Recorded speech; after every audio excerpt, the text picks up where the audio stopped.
Selamat pagi Indonesia. Anda menyaksikan seputar Bali terkini pukul 9 WITA bersama saya Pratnya Wiguna. Ya, keberadaan media sosial dinilai membawa dampak yang kurang baik bagi anak-anak. Saat ini lebih banyak anak-anak bermain gadget ketimbang membaca buku. Peran aktif orang tua sangat diharapkan dalam memantau aktivitas anak-anak demi terbangun generasi yang memiliki karakter disiplin dan optimisme.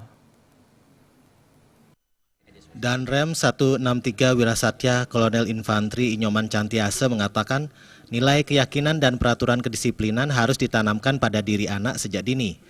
Mereka dewasa ini mampu mengakses berita dari internet secara bebas dan menggunakan gadget pribadi masing-masing.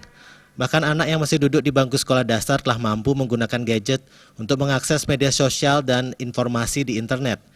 Kondisi ini perlu diantisipasi agar tidak terjadi hal-hal yang tidak diinginkan.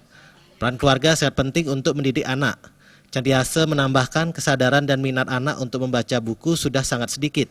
Sebagian besar anak-anak TK memiliki gadget sendiri dan sering memanfaatkannya untuk bermedia sosial. Contoh sekarang adanya media sosial.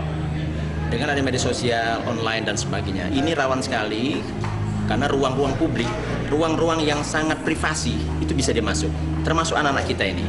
Anak-anak kita ini yang sekarang mereka di TK, di SD dan sebagainya, kemudian SMP, SMA, itu sangat rentan terhadap ancaman-ancaman seperti ini.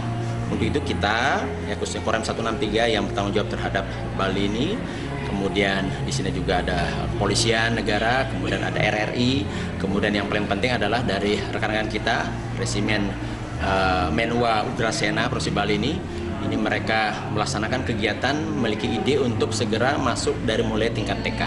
Nah inilah kita mencoba untuk lebih awal lagi menyiapkan generasi muda kita untuk menjadi pemimpin ke depan. Maka dari itu Cantiase memandang latihan bela negara perlu dilakukan untuk membangun generasi yang memiliki karakter disiplin, optimisme, kerjasama dan kepemimpinan demi menjamin masa depan bangsa dan negara. Komang Yuda, Bali TV. Ya, nantikan seputar Bali terkini 1 jam mendatang. Selamat pagi dan sampai jumpa.